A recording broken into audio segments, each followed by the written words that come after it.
जय संविधान। मीनू जी, जय संविधान। देखिए, जैसा आज बड़ी हर्ष की बात है कि आप मेरे साथ इस पैनल में हैं। 1 टू 1 हम डिस्कशन करेंगे। और मैंने थोड़ा सा, मीनू जी, फॉर्मेट चेंज किया है। आज के तारीख में ये जो डिस्कशन हम करेंगे, ना कोई एंकर होगा, ना कोई पैनलिस्ट होगा। गुड। मैं भी एंकर होऊंगा, आप भी एंकर होंगी, मैं भी पैनलिस्ट होऊंगा, आप भी पैनलिस्ट होंगे। मैं ये जाता असल में चाहता ये हूं कि एक प्रश्न पूछा जाए, एक ही मुद्दे पे पूछा जाए। दर्शक श्रोता बहुत सारे उस मुद्दे पे चीजें सुन चुके होते हैं, तो उनको ऊब होने लगती है।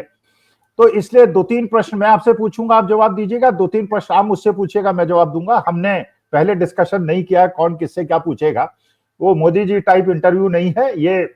जो आपको लगता है कि आपके दिमाग में आता है, जो आपके श्रोता दर्शक आपको फोन करके कहते हैं कि इस पे प्रकाश डालिए, और मेरे को जो कहते हैं वो मैं आपसे पूछूंगा।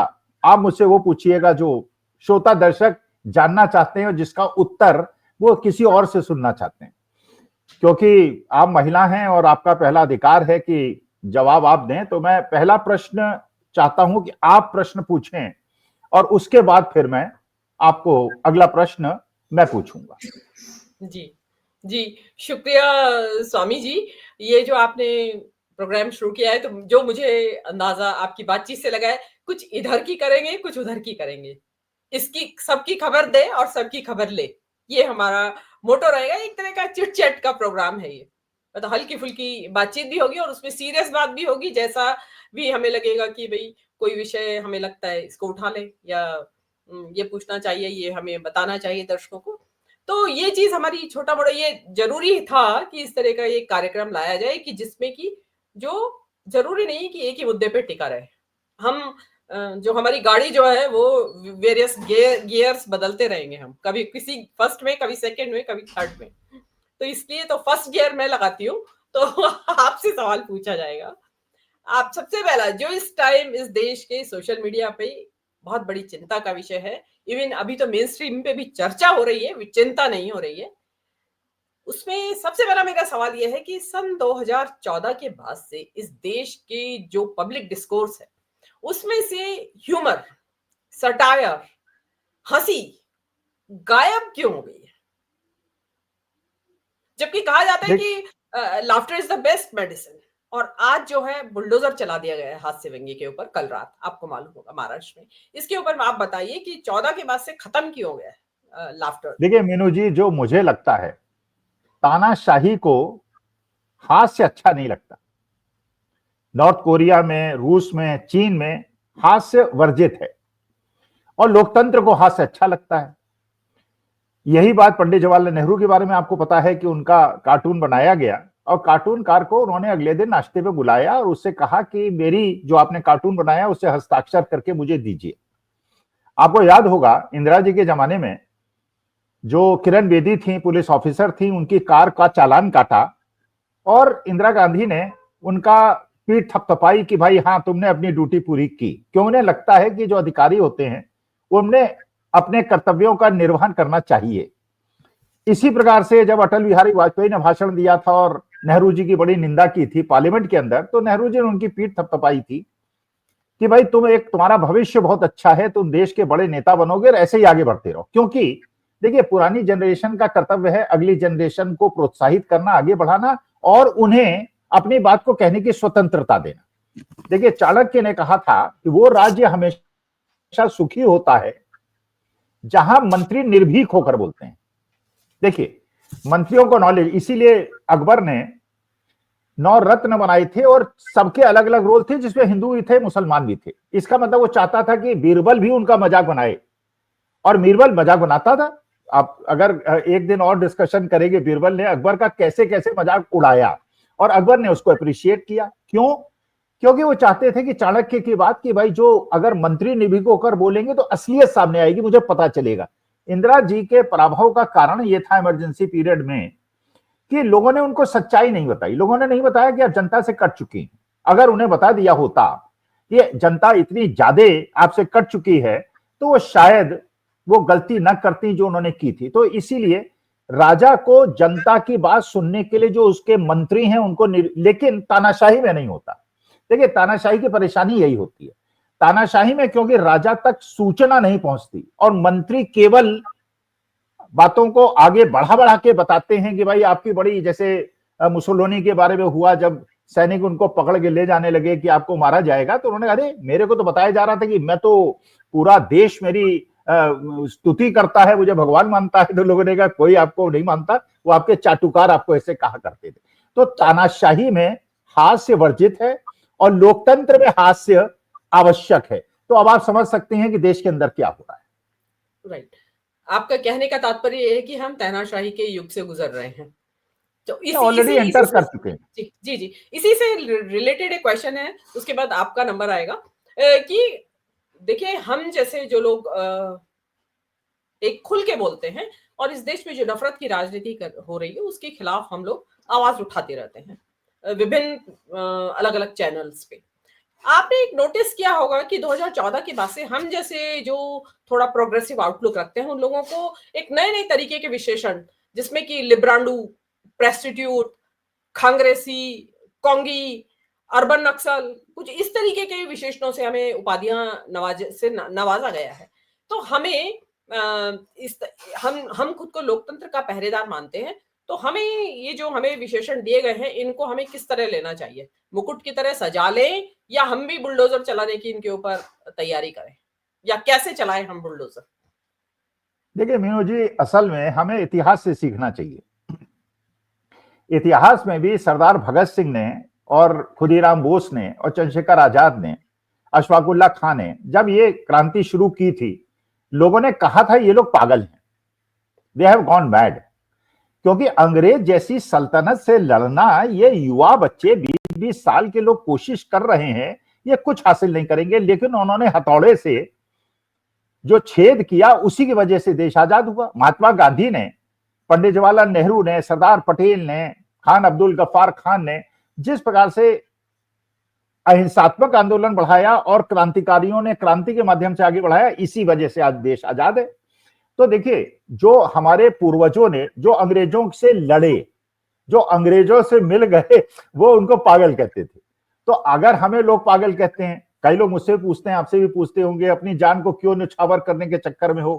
क्या तुम्हें नहीं पता तुम्हें भी किसी दिन मारा जा सकता है, किसी दिन तुम्हारा घर भी गिराया जा सकता है? मैंने कहा देखिए, मैंने अपनी पत्नी से अनुमति ले रखी है इस देश के लिए मीनू जी, और यही आपका मकसद है। मैं जानता हूं आपका मकसद, आपकी पृष्ठभूमि में जानता हूं, आपके बारे में मैंने बहुत डिस्कशन और डिबेट आपके साथ की है। आप एक पक्की राष्ट्रभक्त हैं और मैं एक पक्का राष्ट्रभक्त हूं। तो हमें जितनी ज्यादा गालियां देते हैं, हमें उतनी ज्यादा प्रेरणा मिलती है और प्रोत्साहन मिलता है कि लगता है हम सही रास्ते पे हैं और इसी रास्ते पे हमें आगे बढ़ना चाहिए। क्योंकि नेशन फर्स्ट, देश प्रथम, और इस देश के लिए जान चली जाए तो कल चली जाए, उसके लिए बहुत देर ना हो। लेकिन मेरे देश पे, अगर मेरा देश बटा और मेरी भारत माता पे किसी ने प्रहार किया तो मैं उसे माफ नहीं करूंगा। जी जी, तो अब ये जो आपने जो शिक्षा दी है कि भाई ये जो आपको ये जो विशेषण मिल रहे हैं, ये जो आपको उपाधियां दी जा रही है, उनका बुरा ना माने और उनको एक तमगे की तरह ले। अब आपका नंबर है, आप क्या मुझे किस कटघरे में खड़ा करना चाहेंगे या क्या सवाल दागना चाहेंगे आप? नहीं मीनू जी, आप मेरी बहन हैं तो मैं कोई सवाल नहीं, मतलब प्रश्न ऐसा कोई ना दागूंगा ना कुछ करूंगा। मैं तो आपको सुनता रहता हूं, आपसे बहुत सारी प्रेरणा मुझे मिलती है। तो मैं आपसे ये जानना चाहूंगा, देखिए ये बात बिल्कुल सही है कि हमारी पृष्ठभूमि बिल्कुल अलग है। मैं एक पक्का शुद्ध सनातनी व्यक्ति हूं, जो पूजा पाठी हूं, जो हर उन चीज अनुष्ठानों का पाठ करता हूं जो सनातन धर्म के अंदर किया जाना चाहिए। और मैं जानता हूं ये पक्के आप एक जैन धर्म को मानने वाली हैं, रात होने से पहले आप भोजन करती हैं, सात्विक हैं, पूरी तरह से सात्विक हैं। तो जैसा एक जैनी को होना चाहिए आप हैं, जैसा एक सनातनी को होना चाहिए मैं हूं। मैं जानना चाहता हूं, और ये भी मैं जानता हूं मेरी आत्मा को कष्ट होता है, जैसे मेरा देश बट रहा है हिंदू मुसलमान सिख ईसाई जैन पारसी, और आपका भी इसी प्रकार से आपको कष्ट होता होगा। और क्योंकि मुझे जैन संप्रदाय के बारे में बहुत ज्यादा नहीं पता है, केवल मैं जानता हूं कि ये बड़े शुद्ध लोग होते हैं। और जब विदेश आप जाते हैं तो लोग कहते हैं जैनी फूड चाहिए, हिंदू फूड चाहिए। हिंदू फूड का मतलब प्याज हो और जैनी फूड का मतलब बिल्कुल शुद्ध हो। और मैंने ये सुना है, मेरे जैन मित्रों ने बताया, जबकि जैनी आज के तारीख में धन बल से भी बड़े ताकतवर होते हैं, वो सारे के सारे उसी विधा के साथ चल रहे हैं जो कि देश के अंदर धार्मिक बंटवारा कर रहे हैं। तो एज ए जैनी और ये भी मैंने सुना है कि आपके जैन धर्म के जो असली केंद्र हैं उन पे भी एक प्रकार के कब्जे की प्रक्रिया शुरू हो गई है। तो केवल मुसलमान नहीं है, केवल क्रिश्चियंस नहीं है, केवल सिख नहीं है, जैन धर्म वाले भी दायरे में हैं, लेकिन अभी उनको शायद महसूस नहीं हो रहा। तो क्या आप जैन धर्म पे क्या आक्रमण हो रहा है, अगर हो रहा है तो कैसे हो रहा है, किन किन आपके बड़े बड़े क्षेत्रों के ऊपर एक अतिक्रमण करने का प्रयास हो रहा है, इस पे अगर आप प्रकाश डालें तो मुझको भी अच्छा लगेगा, हिंदू भाइयों को भी अच्छा लगेगा और शायद आपके जैन भाइयों को भी अच्छा लगेगा। जी। देखिए, सबसे पहले तो मैं ये बता दूँ कि मैं मीनू जैन मेरा नाम है, मैं जैन ही एक परिवार में पैदा हुई हूँ, माता-पिता मेरे दोनों जैन थे। मैं जैन धर्म के सिद्धांतों में मेरा पक्का यकीन है, लेकिन जो आपको जैन धर्म का व्यावहारिक रूप देखने में आ रहा है, उसका मैं बहुत सारे एस्पेक्ट्स ऐसे हैं, जिनकी मैं कटु आलोचक हूँ और मैं आलोचना भी करती हूँ, बहुत सारी चीज़ें। उसमें जो आपने बताया कि अभी जो जैन धर्म के अनुयायी हैं, वो 99% माना जा रहा है ऐसा कि इस वक़्त वो इसी नफ़रती विचारधारा के हवा में आवेग में बह रहे हैं। उनको ये समझ में नहीं आ रहा है कि जिस धारा के साथ आप बहे जा रहे हैं, वो धारा आपके जो तीर्थंकर महावीर हैं, उनको विष्णु का अवतार घोषित कर चुकी है। जबकि जैन धर्म में अवतारवाद की कोई ऐसी अवधारणा है नहीं। आपके प्राचीन काल में भी, पहले समय में भी, जो आधुनिक समय की मैं बात नहीं कर रही हूँ, मिडिवल एज से पहले तक आपके बहुत सारे जैन मंदिरों को न के बौद्ध विहारों के साथ-साथ जैन मंदिरों को भी इनके कब्जे में ले लिया गया हिंदुओं द्वारा। जैनों का नरसंहार भी हुआ। लेकिन अब जो है जैन जो हैं उन चीज़ों को तो भूल गए हैं और जो ज्ञानवापी के ऊपर हो रहा है उसके लिए खड़े हो रहे हैं, आवाज़ लगा रहे हैं। या आप अयोध्या मंदिर के लिए आवाज़ लगा रहे थे, लेकिन वो ये भूल गए कि अपने मंदिरों के लिए भी डिमांड कर लें। अगर आपको इतना ही मंदिरों से लगाव है, तो आप अपने उन मंदिरों को याद करें जो हिंदुओं के कब्जे में है, उनकी बात नहीं हो रही है। आप जैसे और आपने कुछ तीर्थ क्षेत्रों की बात की, उसमें पालिताना, सम्मेद शिखर और आपका ये जो गिरनार जी उसमें पालिताना और श्री गिरनार जी तो गुजरात राज्य में ही है। वो वहाँ पे भी हिंदुओं का कब्जा है या कब्जाने की तैयारी चल रही है।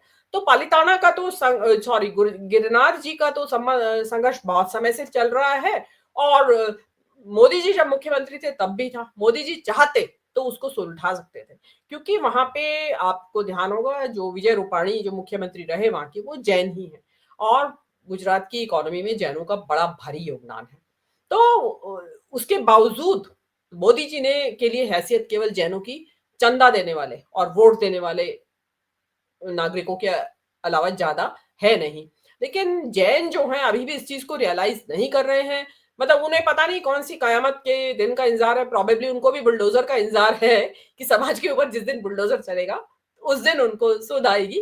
तो लेट अस वेट। लेकिन ऐसा भी नहीं है कि पूरा समाज सोया पड़ा है। मेरे जैसी सोच रखने वाले बहुत सारे जैन लोग हैं, हमारे ग्रुप्स भी बने हुए हैं जहाँ पे हम इस तरह की डिस्कशंस करते रहते हैं और हमें क्या रास्ता निकालना चाहिए उसके बारे में सोचते हैं। लेकिन क्योंकि संख्या में कम है तो आप जानते ही हैं कि संख्या में कम होने का नुकसान भी क्या होता है। जी नहीं मीनू जी, जैसे मुझे लगता है, देखिए मैं तो जैसे आपको बताया मैं शुद्ध सनातनी हूं और पक्का जिसे कहते हैं जैसा होना चाहिए वैसा सनातनी हूं, लेकिन मुझे खतरा है हम बहुसंख्यक नहीं है। मुश्किल यह है कि हिंदुओं में हम अल्पसंख्यक हैं और हिंदुओं में बहुसंख्या में वो लोग हैं जो कि उग्रवादी हैं और जो सनातन धर्म और हिंदू धर्म के नाम पे कलंक हैं। जो स्वामी विवेकानंद ने हिंदू धर्म और सनातन धर्म की परिभाषा दी थी, मैं उसमें फिट बैठता हूं, वो नहीं फिट बैठते। मैं मानता हूं कि भारतवर्ष के निर्माण के लिए हिंदू, मुस्लिम, सिख, ईसाई, शैक, मतलब जैन, पारसी जितने लोग भी हैं, 142 करोड़ लोग हम एक परिवार हैं। लेकिन क्या, और मैं ये भी मानता हूं कि जैन धर्म के मानने वाले जो हैं बड़े बुद्धिमान होते हैं। देखिए पैसा कमाना कोई आसान चीज तो होता नहीं, और आज की तारीख में एक और किस तरह के आप लोगों के मंदिर बने हुए हैं जिसमें मतलब बेस्ट मंदिर जो है आर्किटेक्चर है उसके अंदर दिखाई पड़ता है। पैसा कमाने के लिए बुद्धि, और बुद्धि आप लोगों में बहुत ज्यादा। इसके बावजूद क्या ये समाज, क्योंकि मेरे समाज में तो मैं जानता हूं, देखिए मैं बुराई कर रहा हूं अपने समाज की तो लोग मुझे ज्यादा कुछ नहीं कह पाएंगे, हम लोग थोड़े मतलब ज्यादा ही गलत दिशा में चले गए, लेकिन जैन धर्म में ऐसा नहीं है। तो ये जो बुद्धिमान तबका है और ये बड़ा प्रबुद्ध तबका है, ये क्यों नहीं जाग रहा है? इसके पीछे कारण क्या है? क्या इसको ये महसूस नहीं हो रहा है कि ये खतरे में है? जैसे अभी आपने मध्य प्रदेश की एक किस्सा सुना होगा, एक डॉक्टर शर्मा हैं, उनको एक प्लॉट अलॉट हुआ, उन्होंने उसमें मकान बना लिया, 10 साल हो गए मकान बने हुए। उसके बाद हाई अथॉरिटी, उसने कहा साहब आपने एक्स्ट्रा मकान बना लिया, हम पूरा मकान तोड़ देंगे, तोड़ दिया। और उसके बाद शर्मा जी रो रहे हैं कि भाई मेरा मकान तोड़ दिया, मुझे बता देते, पहले बता देते, अगर 1 गज आगे है मुझसे कंपेंसेशन ले लेते, मेरे को दंड दूसरी तरह का दे देते, अब मकान तोड़ दिया, मेरा तो बहुत ज्यादा नुकसान हो गया। इसका मतलब ये नहीं है कि अभी केवल मुसलमानों का नंबर है, फिर जैनियों का नंबर है, फिर क्रिश्चियंस का नंबर है, नंबर हमारा भी है, हम भी फायरिंग लाइन में है, जो भी उनकी बातों को नहीं मानेंगे। लेकिन इतना प्रबुद्ध समाज, इतना बुद्धिमान समाज और इतना समृद्ध समाज क्या इस खतरे को नहीं माप रहा है कि जिसके पास भी पैसा है वो सबसे ज्यादा खतरे में? देखिए यही समृद्धि ही है वजह, क्योंकि आपने जो नोटिस किया होगा, जो आपके ऑब्जर्वेशंस पे भी आया होगा कि जैनों में मुख्यतः व्यापारी वर्ग है, व्यवसायी वर्ग है, उद्योगपति हैं, मतलब मनी मेकिंग, मनी जनरेशन का ही उनका अधिकतर लोग उस व्यवसाय में इन्वॉल्व है। हालांकि अब समय चेंज हो रहा है, बदल रहा है, और जैन परिवारों के बच्चे अपना जो परंपरागत उनके परिवारों में जो काम चल रहा था उसको छोड़ के वो जॉब मार्केट में, कॉर्पोरेट सेक्टर में जा रहे हैं बहुत बड़ी तादाद में। इनफैक्ट लोगों को चिंता है कि अब इस पारिवारिक व्यवसाय को कौन संभालेगा, कि बच्चे तो चले गए जो पहले संभालते, तो अब बंद भी हो रहे हैं बहुत से लोगों के काम धंधे, इस वजह से कि बच्चे बाहर चले गए हैं, वो इस व्यवसाय में आना नहीं चाहते हैं। तो ये जो धंधा है, जो व्यापार है, ये भी एक बहुत बड़ी वजह है जिससे कि व्यापारी वर्ग डरता है कि भाई यार, जो कि ये सरकार जिस काम के लिए बदनाम है, इनफैक्ट तो ईडी, आईटी, सीबीआई, वो सब इस सरकार के जितना दुरुपयोग, जिस तेजी के साथ इस सरकार ने और जितनी बुरी तरह से किया है, इस दुरुपयोग किसी सरकार ने पास्ट में नहीं किया है। वो हुआ होगा इक्का दुक्का तौर पे, लेकिन इस तरीके से कि जो भी बोलेगा ED, IT, CBI next day उसके घर पे पहुंच जाएगी, तो उनको लगता है कि यार हम बिजनेस वाले लोग हैं, तो क्यों आवाज उठाना, क्यों बोलना।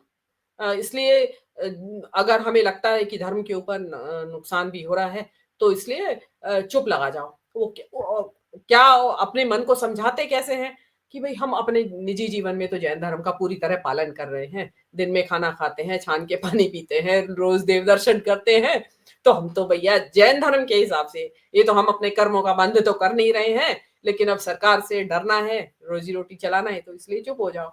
तो यहाँ भी अगेन, यहाँ जिसको कहते हैं ना वो कॉमन सेंस कि या बनिया बुद्धि कि भाई अपना नुकसान नहीं करना, और इसलिए जो हो रहा है होने दीजिए। अपने को जैन धर्म का पालन कर रहे हैं, हम करते रहेंगे और देखी जाएगी, निकल जाएगा, ये भी समय है, ये भी नहीं, ये ऐसा मुझे ऐसा लगता है सोच कि मीनू जी जो बात आप कह रही है मुझे स्ट्राइक कर रहा है। मुझे लगता है यही कारण है, लोग इतने भयाक्रांत हैं, इतने ज्यादा डरे हुए हैं, और इसीलिए एक नेता ने कहा, नाम क्यों लूं, पॉलिटिकल में डिस्कशन नहीं करना है, कि डरो मत। देखिए मुझे लगता है जैसे हमारे सनातन धर्म में 3 हमारे त्रिदेव हैं, और उसमें ब्रह्मा जी हैं, विष्णु हैं और महादेव हैं। ब्रह्मा जी का केवल एक मंदिर है पूरे हिंदुस्तान में, पुष्कर में, और विष्णु जी के लाखों मंदिर हैं, और शिव जी के करोड़ों मंदिर हैं। अब इसकी कोई विश्लेषण करे, इसकी विवेचना करे कि ऐसा क्यों है। देखिए ब्रह्मा जी हैं, सृष्टि क्रिएट करते हैं, जो क्रिएटर होता है उससे लोग डरते नहीं है। विष्णु पालनहार हैं, तो विष्णु क्योंकि पालन करते हैं, तो पालन करने वाले का भी तिरस्कार हो जाता है। आप जानते ही हैं, माता पिता से प्रायोरिटी हो जाती है पत्नी और पति की, फिर वो ससुराल की और बच्चों की और दामाद की हो जाती है, क्योंकि पालनहार। अच्छा, जो शिव हैं, जो महादेव हैं, उनके हर घर में आपको, मेरे घर में भी आपको अगर 25 मूर्तियां मिलेगी, तो उसमें ब्रह्मा जी की तो नहीं मिलेगी, विष्णु जी की अगर 10 मिलेंगी तो शंकर भगवान की कम से कम 100 मिलेंगी, क्योंकि शिव जो है वो तांडव करते हैं, वो डराते हैं। तो अच्छा, यही कारण है जो आपने पहला प्रश्न पूछा था कि वो लोकतंत्र, तानाशाही, हास्य का क्या अंतर संबंध है। देखिए वास्तविकता यह है कि हास्य का मतलब डर खत्म हो गया, आप मजाक बनाने लगे, और मजाक बनाने में तो आप किस हद तक को पार कर जाएंगे। आपने पिक्चरों में देखा होगा कि गुंडे बदमाश जो हैं वो आतंक फैलाते हैं, 10 गुंडे पूरे गांव वालों को घेर लेते हैं और डराते हैं और अपना काम, और जिस दिन गांव वाले इकट्ठे हो जाते हैं वो गुंडे भाग लेते हैं, क्योंकि हजारों लोगों का मुकाबला वो गुंडे नहीं कर पाते हैं। तो ये है, और ये बात मैं बिल्कुल आपसे सहमत हूं कि यही कारण है कि जो पैसे वाले हैं वो बेचारे अपनी थैलियों का मुंह खोल के रखते हैं, भैया मुझे बख्श दो, और ये नहीं जानते कि अगला नंबर उन्हीं का आने वाला है। चलिए अब मीनू जी अगला प्रश्न आप पूछें। जी, प्रश्न मेरा राजनीतिक ही होगा आपसे। इस देश की राजनीति में एक और जो डायमेंशन की बात हो रही है, जैसे अभी आपने देखा कि चुनाव आयोग को किस तरीके से मैनिपुलेट किया जा रहा है सत्ताधारी दल के द्वारा, और किस-किस तरह रोज-रोज नए-नए तरीके निकाले जा रहे हैं चुनावों को प्रभावित करने के। वोटर लिस्ट में एडिशन, डिलीशन, और या जो वोटर टर्नआउट हुआ है, जितना हुआ है वो बता देना 5 बजे तक, और फिर 1 दिन, 2 दिन, 3 दिन, 1 दिन तो 11-11 दिन बाद तक वोटर टर्नआउट बढ़ता रहा कि भाई इतना हो गया, 58 से 76% हो गया। तो वो इस तरह की चीजें चल रही थी। अब एक नई चीज जो पिछले 5-4 दिन से सामने आई है कि बिहार में चुनाव है, और बीजेपी के जो शासित राज्य हैं उनमें बिहार दिवस मनाया गया, जो कि अभी तक हुआ नहीं था ऐसा। जिस राज्य का दिवस होता है वो उसी दिन का अपना उनके यहाँ सेलिब्रेशन होते हैं। हरियाणा का हो रहा है हरियाणा दिवस, वो मना रहे हैं। उड़ीसा का हो रहा है उड़ीसा मना रहा है, और हिमाचल का हो रहा है हिमाचल मना रहा है। लेकिन अब क्या हो रहा है कि भाजपा जो है बिहार दिवस सभी राज्यों में मना रही है। चलिए, एक दिन मना लिया, जिस दिन 22 तारीख को प्रोबेबली बिहार दिवस था, तो आपने मना लिया, ठीक है, आपने चुनावों को मद्देनजर रख के बना लिया। लेकिन उसके आगे की जो है उसमें जो कई राज्य तो ऐसे हैं जहां पे बिहार के लोगों की आबादी ज्यादा है। आप जानते ही हैं कि बहुत सारे बिहार के लोग मेहनत मजदूरी के लिए दूसरे राज्यों में जाते हैं। तो उन राज्यों में 22 तारीख के बाद 7 दिन तक बिहार दिवस मनाया जा रहा है। कुछ राज्यों में 6 दिनों तक, कुछ राज्य में 3 दिनों तक, और किसी किसी राज्य में 1 दिन तक। तो इसमें जब असम के अंदर बिहार दिवस मनाएगा, वहां भी बहुत बड़ी तादाद है, लेकिन वहां की जो उल्फा जो संगठन है उनका विरोध आया कि यहाँ नहीं मनेगा, ये 6-7 दिन, और ये सब 6 दिन का था वहां पे, तो वहां पे उन्होंने कैंसिल कर दिया है। तो ये जो आप कैसे देखते हैं कि बिहार दिवस मनाया जाना नंबर 1 होना चाहिए या नहीं, या ये जो 7 दिन तक मनाया जा रहा है, इससे आप एग्री करते हैं, या आप इसके क्या कहना चाहेंगे आप इस पर? देखिए मीनू जी, मूलतः मैं उत्तर प्रदेश का रहने वाला हूं, आज की तारीख में हरियाणा में रहता हूं। देखिए, मुझे ये अंतर नहीं पड़ता कि मैं उत्तर प्रदेश का हूं, हरियाणा का हूं, तमिलनाडु का हूं, महाराष्ट्र का हूं। तार्किक तर्क से मुझे ये देखना है कि कौन सा स्टेट देश की को मजबूत कर रहा है। अच्छा, देश कैसे मजबूत होगा? जब आर्थिक रूप से मजबूत होगा, जब हमारी जीडीपी बढ़ेगी, जब इंडस्ट्रियलाइजेशन होगा, जो पंडित जवाहरलाल नेहरू ने कहा था कि मंदिर हमारे अब इंडस्ट्रीज होंगी, इस मामले में, और पॉपुलेशन कंट्रोल में, और लिटरेसी में, ये तीनों यार्डस्टिक्स में अगर आप देखें तो आप कंपेयर करेंगे तो मेरा प्रदेश बहुत ज्यादा पिछड़ा हुआ है। बिहार है, उत्तर प्रदेश है, मध्य प्रदेश है, राजस्थान है, ये वो प्रदेश हैं जहां इंडस्ट्रियलाइजेशन पे ध्यान नहीं दिया गया।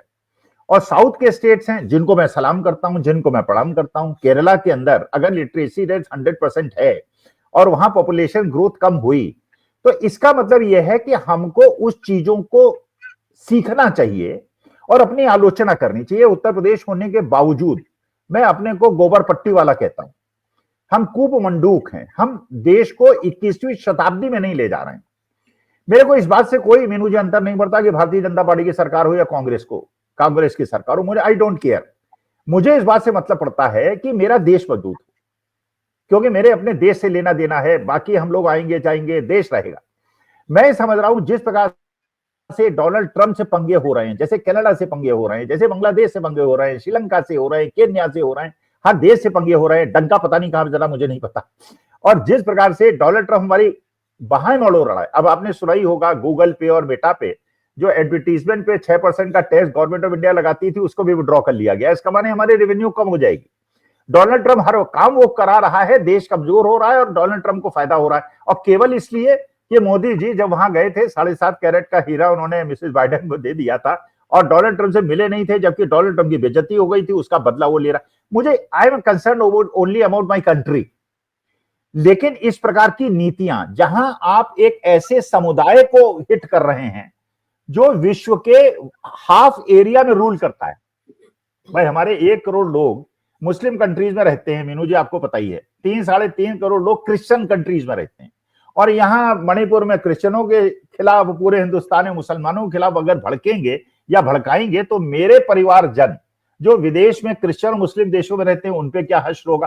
तो मुझे लगता है कि ये सारी चीजें, आप इलेक्शन जीत लीजिए, आप प्लेट पे रख के इलेक्शन जीत लीजिए, मेरे किसानों को एमएसपी दे दीजिए, मेरे युवाओं को नौकरी दे दीजिए, मेरे युवाओं के जो वो होते हैं, कंपटीशन होते हैं, उसके पेपर लीक मत होने दीजिए। आप मध्यम वर्ग और निम्न वर्ग की सुविधाएं बढ़ाइए और कॉर्पोरेट टैक्स को बढ़ाइए और जीएसटी को घटाइए। I am more concern about that. तो ये जो मुद्दे हैं कि बिहार दिवस मना लिया, वो साहब वहां मूर्ति लगवा दी, वहां कब्र खोद दी, तो ये देश को ये चाहते हैं ये डिस्कस हो।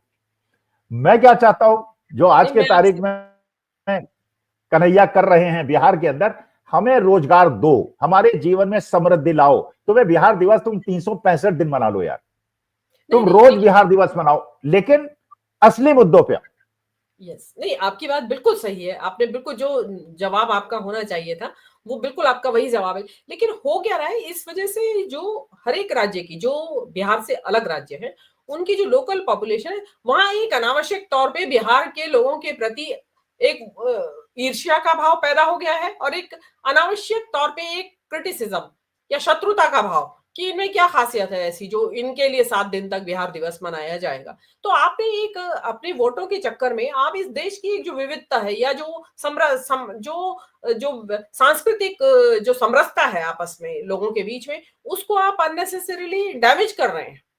तो ये मुझे ऐसा लगता है कि किसी भी चीज के लिए एक किसी भी सरकार को ओवरबोर्ड नहीं जाना चाहिए। आप अगेन जो आपने कहा कि बिहार के लोगों के लिए वहां रोजगार के अवसर पैदा करें, वहां पे उनके लिए ज्यादा शिक्षा की सुविधाएं, स्वास्थ्य की सुविधाएं पैदा करें, वो तो करना नहीं चाहते आप और वो कर नहीं रहे हैं, ना कर पाए आप। उसके बदले आपने नया फॉर्मूला निकाल लिया कि सारे राज्यों में बिहार दिवस मनाया जाएगा 7 दिन तक। तो ये ये एक मीनू जी, जो बात आप कह रही हैं, देखिए इतनी पते की बात आपने की है, बल्कि सौभाग्य है आज मैं आपसे इन चीजों पे डिस्कस कर रहा हूं। मैंने उसे बात की थी अंतरराष्ट्रीय स्तर पे, आपने बात कर ली देश के अंदर। देखिए वास्तविकता है, वास्तविकता है, अगर महाराष्ट्र में आप बहुत ज्यादा बिहार बिहार बिहार करेंगे, असम के अंदर करेंगे, तमिलनाडु के अंदर करेंगे, तो काउंटर रिएक्शन होगा और इस काउंटर रिएक्शन से देश कमजोर होगा। भाई मैं ये बात कह रहा था कि जो आप हिंदू क्रिश्चियंस के खिलाफ यहां कर रहे हैं, उसकी प्रतिक्रिया भगवान की कृपा है अभी कम स्तर पे हो रही है। अभी केवल डोनाल्ड ट्रंप हमारे पीछे पड़ा है और कनाडा हमारे पीछे पड़ा है, अभी तो बाकी देश बाकी हैं। लेकिन मुसलमान कंट्रीज भी किसी न किसी दिन उनका जनता उन पे दबाव बनाएगी कि अगर बांग्लादेश पे हिंदुओं पे अत्याचार होता है और हिंदुस्तान में मुसलमानों पे अत्याचार होता है तो उसका प्रतिरोध होना चाहिए। और वो बात आपने भारत के परिवेश में कही। आपने कि भारत के अंदर जिस स्टेट को, भाई आपको ये सब नाटक करना है बिहार के अंदर कीजिए, अगर आप दूसरे प्रदेशों में करेंगे तो आपस में राइवलरी बढ़ेगी, मेरा देश कमजोर होगा। तो मुझे अपने देश की चिंता है, देश मजबूत होना चाहिए और इन चीजों से आप इलेक्शन तो जीत जाएंगे, लेकिन देश कमजोर हो जाएगा, जो अल्टीमेटली हम जैसे लोगों को, राष्ट्रभक्त लोगों को बहुत ज्यादा कष्ट देगा। जी, जी, बिल्कुल, ये यही मेरा कहना था। बाकी का तो क्या है कि आप सरकार को तो समझा नहीं सकते हैं और ना वो समझने के लिए तैयार भी नहीं है। कहते भले ही हैं कि हमें आलोचना का स्वागत है, लेकिन आलोचना आप करके देखिएगा चेहरे के ऊपर या तो वो मानेंगे नहीं। तो ये चीज़ें ये कुछ सवालात दिमाग में थे, तो आज के तो मेरे दिमाग में यही है। आपको कुछ और कुछ कौंध रही हो, कुछ और चीज़ लगती हो कि आज के माहौल में डिस्कस करने लायक है, तो आप बताइए, उस पे नहीं बात मीनू करते जी, हैं। मैं केवल ये जानना चाहता हूं, क्योंकि मुझे लगता है कि हम लोग एक वेवलेंथ पे हैं, हम एक ही तरह से सोच रहे हैं, हम देश के प्रति सोच रहे हैं। हम लोगों को, सब लोगों को मिलकर जो अपने अपने धर्म के प्रति पूरी तरह से समर्पित हैं, लेकिन हमारे लिए नेशन फर्स्ट, हमारे लिए देश पहले है। धर्म है, धर्म इंपॉर्टेंट बहुत ज्यादा है, धर्म को हम नहीं छोड़ेंगे, हम सनातनी पैदा हुआ, सनातनी मरूंगा। डॉक्टर भीमराव अम्बेडकर को मैं पूज्य मानता हूं, मेरे पीछे उन्हीं का आशीर्वाद है।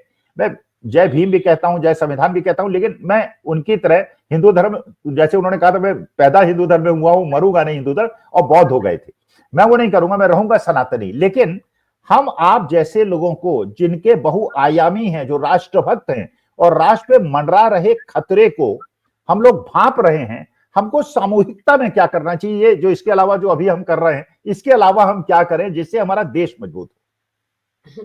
देखिए, हाँ, जो महात्मा गांधी ने कहा था कि जो आप दुनिया को बनाना चाहते हो, उसके लिए पहले खुद का एग्जाम्पल सेट करो।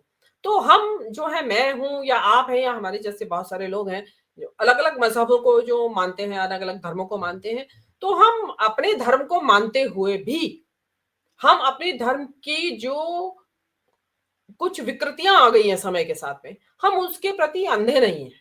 We are not blind to the faults of our religion कि हमारे धर्म में क्या अच्छा और क्या बुरा है, उसके प्रति हम खुल के बोल रहे हैं। लोग क्या होता है कि कुछ लोग आलोचनात्मक रवैया रखते भी हैं, दृष्टिकोण रखते भी हैं, लेकिन वो बोलते नहीं कि क्यों बोलना, पाप लगेगा। तो वो चीज़ ये चीज़ छोड़ के एक हिम्मत होनी चाहिए कि आपको जो गलत लग रहा है उसके बारे में खुल के बोले। अभी जैसे आपने जैनों के बारे में कहा, भई बुद्धिमान होते हैं, पैसा कमाते हैं, ठीक है। लेकिन आपको एक चीज़ मैं कहूँगी, शायद मेरे जैन जो बिरादरी के लोग हैं उन्हें बुरा भी लगे, लेकिन इस देश में जितने भी आर्थिक घोटाले हुए हैं, उसके पीछे 90% जैनों का ही हाथ है। आप हर्षद मेहता का घोटाले नहीं ले नहीं, वो लीजिए। मेरे हमारे हिंदू भी उसमें कम नहीं है। जो 40 लोग छोड़ के भागे हैं, उसमें कोई हुँ। ओबीसी नहीं है, कोई SC ST नहीं है, कोई नहीं, मुसलमान नहीं है, कोई क्रिश्चियन नहीं है, कोई सिख नहीं है। या तो जैनी है नहीं, या हिंदू है। नहीं, नहीं, जैसे जैन धर्म और के अपर अंदर। कास्ट हिंदू है। जी हाँ, अपर कास्ट हिंदू है, हाँ। बैकवर्ड हिंदू भी नहीं है। नहीं, नहीं, जैसे क्या होता है कि ना, देखिए जैन धर्म में प्रोफेसर साहब, जैन धर्म में जो आपकी आचार विचार है, उसके लिए बहुत बारीकी से विश्लेषण, गाइडलाइंस हैं, इतनी बारीक है कि आप पढ़ेंगे तो आप हैरान रह जाएंगे। इवन ये तक आ गया है कि जितना जरूरी है उतना ही बोलिए, जितना जरूरी है उतना ही चलिए, जितना जरूरी है उतना ही खाइए, उतना ही जागिए और उतना ही सोइए। इवन जितना जरूरी है उतने ही कपड़े रखिए, उससे ज्यादा जरूरत नहीं है तो वो कपड़े मत रखिए उससे ज्यादा। हर चीज को एक सीमा में रखिए। परिग्रह की सीमा है आपके, और परिग्रह इवन भावनाओं की भी, कि कितना एजिटेट करें अपने दिमाग को। जैसे अब मैं एजिटेटेड रहती हूँ बिकॉज ऑफ पॉलिटिकल एनवायरनमेंट, तो वो भी लगता है कि नहीं, आप शांत करिए मस्तिष्क को। लेकिन कि जरूरी नहीं आप बेकार में इसको भर रहे हैं अपने दिमाग को इससे। लेकिन क्योंकि मैं एक सामाजिक प्राणी हूँ, समाज में रहती हूँ और बौद्धिकता से मेरा नाता है, तो इसलिए मैं चुप नहीं रह सकती, मैं बोलती हूँ। लेकिन जिस समाज के, जिस धर्म के अंदर इतना गहराई से कहा गया है कि आप जितना आपके पास सरप्लस है वो दे दीजिए, बांट दीजिए। मतलब मैं जैन धर्म को दुनिया का एक बहुत बड़ा समाजवादी धर्म मानती हूँ, जिसमें कि समय से पहले एक समाजवाद की अवधारणा थी। जो अपरिग्रह की अवधारणा है वो समाजवाद की ही अवधारणा है, कि आपके पास जितनी जरूरत है आपको उतना रखिए, उससे जो बाकी अगर आ जाए तो उसको बांट दीजिए बराबर बराबर लोगों के बीच में। लेकिन ऐसा हो नहीं रहा है इतना है भी कि लोग जैन लोग हैं। आपने देखा होगा कि छोटे छोटे टाउन्स होते हैं, वहां की आबादी में जैन माने 50,000 की आबादी, उसमें 1,000 भी नहीं होते जैन आबादी के हिसाब से, लेकिन वो जैन विद्यालय खोल देते हैं वहां पे अपने पैसे से, जैन डिस्पेंसरी खोल देते हैं, औषधालय वगैरह खोल देते हैं। तो ये भी नहीं है, या तो ये कहें कि जैन कमाते ही कुछ ज्यादा है, जो कि इतना दान करने के बाद भी बच जाता है उनके पास। तो वो ऐसा भी नहीं है कि उसको बांटते भी हैं, लेकिन फिर भी जो मैंने आपको कहा, एक तो ये आर्थिक पक्ष और एक ही दूसरा जो राजनीतिक पक्ष है, मतलब जो ये नफरत की जो विचारधारा में जैन बहे जा रहे हैं, जिस तरह के नफरतों से भरे हुए मैसेजेस जैन लोग आपस में व्हाट्सएप पे शेयर करते हैं, उसके लिए तो ये कहा जाता है जैन धर्म में कि आप कर्मों का बंध कर रहे हैं। अपने कर्मों का बंध जैन धर्म के अंदर सबसे बड़ा आपके मुक्ति के मार्ग का बाधक है, जो माना गया है जैन फिलॉसफी में, कि आप अनावश्यक कर्मों का बंध ना करें। और ये तो आप पाप कर्म का बंध कर रहे हैं, जो आप किसी मनुष्य या प्राणी विशेष के प्रति इतनी नफरत से भरे हुए हैं कि आप चाहते हैं कि ये यही खड़े खड़े जल के राख हो जाए। तो आपकी कषाय जिसको कहा गया है, कि जो आपकी जो नेगेटिव इमोशंस है वो इतने स्ट्रांग हो गए हैं कि आप जो मानते हैं जो कि नरक गति का बंद कर रहे हैं आप। मैं तो नहीं मानती हूँ, खैर मैं बताया कि मैं जैन धर्म का एक पार्ट मानती हूँ, सब कुछ नहीं मानती। तो कहा गया है, तो जो नरक गति को मानते हैं उन्हें डरना चाहिए ना इस चीज से, कि भाई कितना आप ठीक है, दूसरे के धर्म का मुझे नहीं समझ में आ रहा है तो, लेकिन जरूरी थोड़ी है कि उसके लिए गंदे भद्दे शब्द और नफरतें पाली जाएं। ठीक है, मैं नहीं जा रही हूँ उस रास्ते पे, मेरे को ये रास्ता सही लग रहा है। वो कहते हैं ना कि भाई आप ये तो एक धर्म तो एक, आई एम सॉरी टू से, बुरा लगेगा लोगों को, एक बहुत बड़े फिलोसफर ने कहा है कि भाई धर्म तो एक जूते की तरह है, जिसके पैर में जो फिट आए वो पहन लो। मुझे आपका जूता मेरे पैर में फिट नहीं आ रहा है तो मैं क्यों पहनूं? तो वो वाली बात है। अब ये चीज नहीं लेकिन मीनू जी, लोग। जो जो बात आपने कही, असल में देखिए, मैं थोड़ा मैनेजमेंट प्रबंधन की तरफ ले जाता हूं, जो मैंने पढ़ा और समझा है। देखिए, जो आपने कहा ना कि जैनियों के पास इतना पैसा होता है, इतना बनाते हैं, इतना बांटते हैं, इसके बावजूद क्यों होता है? देखिए, कारण क्या है उसका? कारण यह है कि ये कॉर्पोरेट सोशल रिस्पॉन्सिबिलिटी, ये बिरला जी जानते थे, घनश्याम दास बिरला जानते थे। घनश्याम दास बिरला ने कितने मंदिर बनाए, कितने उन्होंने, और जमशेद टाटा ने जमशेदपुर बना दिया। मतलब जमशेदपुर के किसी आदमी से आज आप बात कीजिए, वो जमशेद टाटा के प्रति वह की क्या साफ फैसिलिटी बना दी, जस्ट बिकॉज ऑफ हिम। वो जानते थे। देखिए, इंडस्ट्री के सर्वाइवल के लिए सबसे ज्यादा आवश्यक है कि सोसाइटी आपके प्रति नरम भाव रखे। अगर सोसाइटी आपका विमुख हो जाएगी तो आप इंडस्ट्री नहीं चला पाएंगे। Corporate social responsibility is not a tool for short term gains, it is basically, it is important for your long term survival. एक जो डीएस फूड वाले हैं, वो भी जैनी है शायद, उन्होंने आसाम के अंदर एक यूनिट लगाई उल्फा के समय में। अच्छा, उसमें 1000 लोगों को नौकरी दे दी, फैक्ट्री चली। अच्छा, उल्फा वाले जब आए उस गांव के अंदर, उन्होंने कहा फैक्ट्री बंद करो, तो 10 गांव आसपास के लोगों ने उन लोगों से कहा, उल्फा वालों से, इस फैक्ट्री की तरफ आंख उठा के मत देखना है, मेरे हम लोगों के बच्चे इसमें नौकरी कर रहे हैं, 1000 लोगों को नौकरी मिली है, यहां कोई प्रवेश नहीं करेगा, क्योंकि उनका सर्वाइवल उस पर डिपेंडेंट था। तो अगर आप समाज के लिए कुछ करेंगे तो समाज आपकी रक्षा करेगा। और यही बात बिरला, लेकिन आज के तारीख में अडानी जी बताइए समाज के लिए क्या कर रहे हैं? अगर चाहें अडानी जी और अंबानी जी, 10-10 हजार गांवों के स्कूल और कॉलेजेस को पक्का टॉयलेट्स बनवा के, पक्का, कितना रुपए खर्च होगा? 1 करोड़ एक स्कूल, एक कॉलेज में। अगर एडिशनल कर देंगे, बढ़िया फैसिलिटीज हो जाएंगी, सब कुछ हो जाएगा। हजारों लाखों करोड़ कमा रहे हैं, लाखों करोड़ तो उनके माफ हो जाते हैं वो, लेकिन अगर सोसाइटी के लिए करेंगे तो सोसाइटी आज जिस प्रकार से उनसे विमुख हो गई, ये नहीं होगी। तो मुझे लगता है मीनू जी, आज की चर्चा आप देखते हैं दर्शक श्रोता इसको कितना पसंद करते हैं, लेकिन मुझे बहुत पसंद आई, मुझे बहुत अच्छा लगा। मुझे जैन धर्म के बारे में बहुत कुछ पता चला। आपस में हम लोग बैठे और ना कोई एंकर था, ना कोई रिस्पोंडेंट था। आप भी एंकर थी, मैं भी एंकर था, मैं भी रिस्पोंडेंट था, आप भी थी। अब देखते हैं, अगर दर्शक श्रोता पसंद करेंगे फिर बैठेंगे। जी, जी, बहुत अच्छा लगा, ये कुछ इधर की कुछ उधर की। और देखते हैं दर्शकों को जो भी अच्छा लगे आपको इसमें, या आपको कुछ और सुधार की गुंजाइश लगती हो, या लगे आपको कि इस विषय पे भी बात की जाए, तो आप नीचे कमेंट बॉक्स में हमें बताइएगा जरूर। हम अगला एपिसोड में लेंगे, और अगले एपिसोड में हम दर्शकों ने जो कमेंट्स किए हैं नीचे, उन कमेंट्स को भी हम अगले एपिसोड शुरू करने से पहले उन कमेंट्स को पढ़ेंगे, जो इंपॉर्टेंट कमेंट्स होंगे, जो उनमें सजेशंस होंगे, या जो लगे बहुत सार्थक टिप्पणियां करेंगे जो दर्शक, उनको हम अगले एपिसोड में डेफिनेटली शो शुरू होने से पहले पढ़ेंगे। जी, चलिए, बहुत बहुत धन्यवाद, आपने बहुत अच्छा, मुझे आनंद आया, आशा है आपको भी आनंद आएगा और दर्शकों को भी आएगा तो बहुत अच्छा लगेगा। लेट अस सी। नमस्कार, जय संविधान।